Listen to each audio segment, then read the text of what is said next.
So that's Jong and Gladys. The MC, Jong and MC. Why not? Pero si Jong yung tatay ha. Hindi naman may tatay la yung mata ni Argus sa akin. Gladys, so you're the mom. Ay, may kakala yung mata ni Argus, so nagpa-botox lang si Argus. Yan, ako naman si Mayet Salvador.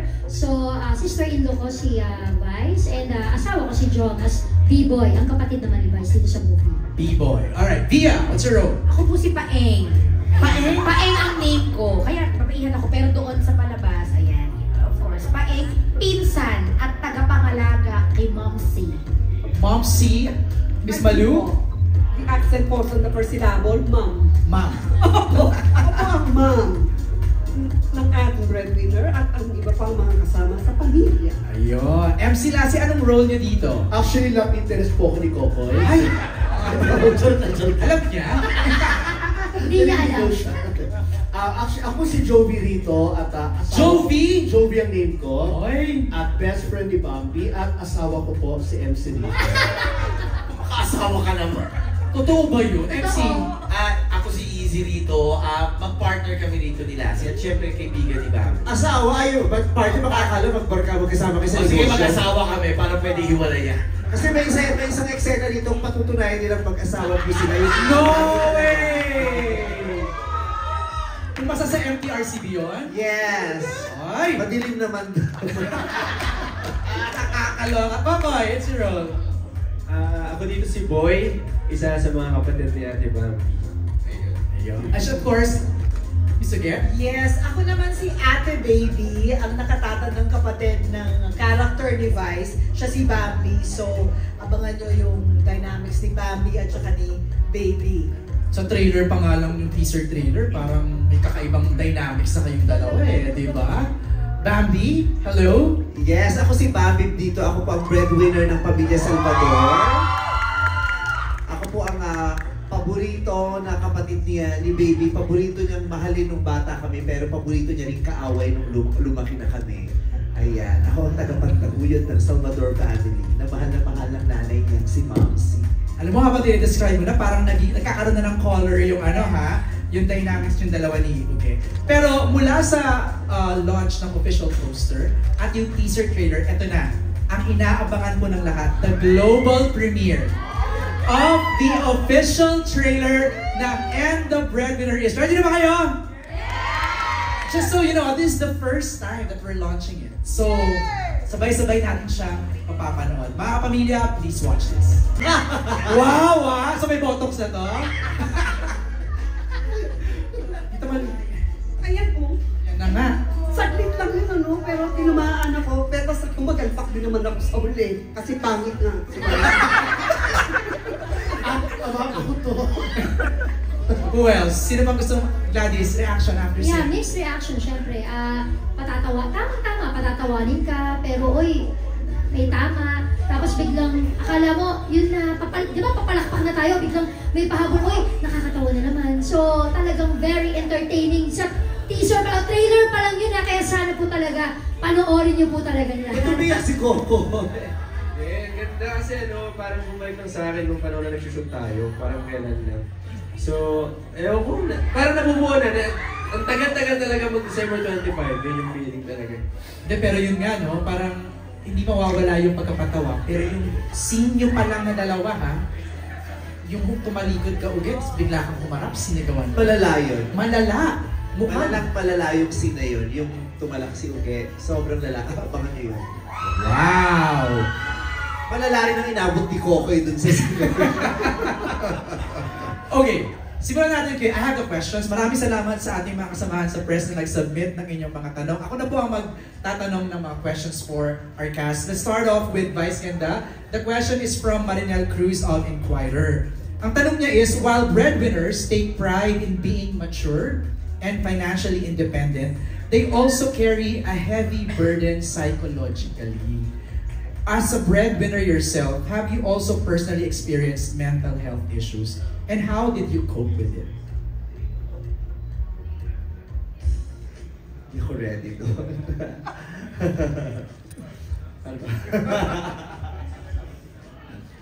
Siyempre, imposibleng hindi ka magkaroon ng mental health issues as a breadwinner. As a breadwinner, imposibleng hindi. Yung pagpasan ng napakaraming problema ng mag-isa, imposibleng hindi ka magkaroon ng mental health issues. Yung pakiramdam ng pagiging, yung pakiramdam ng nag-iisa kasi, yun ang pinakamahirap.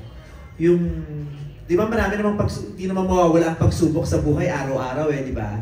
Pero marami tayong pagsubok na nalalampasan natin ng madali kasi marami tayong katuwang. Pero pag nag-iisa ka at alam na alam mong wala kang maasahan, ang sakit nun sa ulo. Ang hirap nun matulog. Ang hirap nun mag-isip. Lalong-lalo na kung yung nararamdaman mo, hindi mo masabi at wala kang mapagsabihan at walang gustong makinig sa gusto mong sabihin. Yun ang magkukos sa'yo ng mental health issues. So yeah. How did I cope up? I underwent therapy.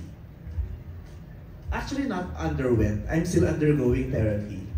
Nagte-therapy ako. Nag-therapy ako noon at hanggang ngayon nagte-therapy pa rin ako. At yun ang isang bagay na hindi ko gustong ihinto. Parang ginagawa kong regular yung pagte-therapy kasi gusto kong matulungan ang sarili ko. Kasi marami pa akong gustong gawin. Katulad ng maraming breadwinners, marami pa siyang pangarap. Marami pa akong pangarap, marami pang nakapasan sa akin, marami pa akong gustong gawin. Gusto kong manatiling malusog, hindi lang ang pangangatawan ko, kundi ang kaisipan ko, kaya nagte-therapy ako hanggang ngayon. Yun.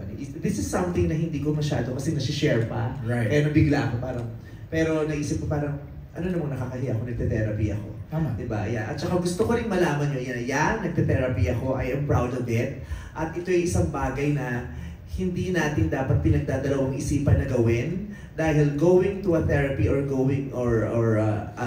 seeking help sa isang psychiatrist, psychologist o sa isang professional para tulungan ka sa iyong mental health issues ay it should be just as normal as going to the dentist. Right. Diba? It should be as normal as going to the derma kung may problema ka sa skin.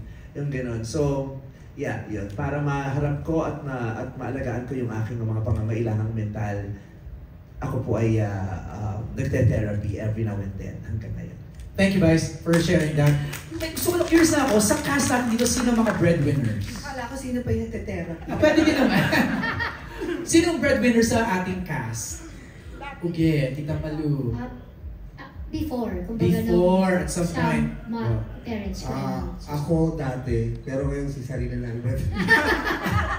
Tama naman. Hindi niya alam. Akala ni Sarina, lalaro lang siya, breadwinning lang yung ginagawa. Hindi na siya playing, breadwinning na yun.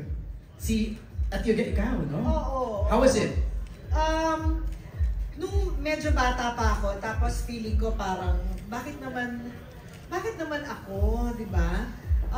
Talagang nakakapagod at saka parang gusto mong sisihin yung, hindi na ngayon gusto mong sisihin yung pamilya mo, ba't tayo ganito? Ba't masyado tayong dysfunctional? But syempre, sa lahat naman ng breadwinners, yun lang naman ang masasabi ko, pero hindi ka pa rin makakahindi. Talagang tutulong at tutulong ka, lalo na kung sumasaya ka rin Tama. Pag nakakatulong ka iba yung feeling complete, alam mo yun? Nakikinig But na. just to clarify yung nag-cause ng mga mental health issues ko, hindi yung actually breadwinning na ginagawa ko sa pamilya ko. Kasi yung pamilya ko, sobra akong blessed na hindi ako inuobliga ng pamilya ko. Right. Ever. Yung nanay ko nagtrabaho hanggang kaya niya. Ako na yung nag-request na, Nay, tama na, ako naman. Kahit yung mga kapatid ko, hindi rin nila ako inuobliga. Marami kasi akong issues in the past na kailangan kong harapin nung bata pa ako, lalo na yung mga pinagdaanan ko nung naging artista na ako, mga pinagdadaanan ko ngayon. Yun yung mga hinaharap ko, kaya ako nagte-therapy. Hindi yung, actually, ang gaan ng pagiging breadwinner ko. Kasi ako yung pinakamalaki ang kinikita sa sa bahay namin. Ako yung pinakamalaki yung pinoprovide. Pero hindi yun obligasyon. Tama. Ginusto ko yun kasi gusto kong mag-share kasi marami akong sobra ngayon. I was about to say nga kanina, nung nagkasalta si Ate Uge, that being a breadwinner is also a gift. Diba? Na ikaw yung nabigyan ng ganong klaseng power to help your family. So hindi siya yung parang, kasi some people might think na, oy baka burden. Hindi lahat. Iba naman sa kanila, it's an honor, it's a gift na makatulong ako sa pamilya. But sadly, in the Philippines, mas marami yung burdened breadwinner. That's the reality. Kaysa yung privileged breadwinner. Yung, Oo. Kaya sila breadwinner kasi, kaya kasi namin eh. Diba? May gano'n, no? Sino pa? Who else? Lassie, yes. Yes, nagsimula akong ng pagiging breadwinner, bata pa lang ako. So, high school. Kasi nakita ko rin problema sa pamilya ko na hindi naman lang ako inubliga pero nagkusa na lang ako.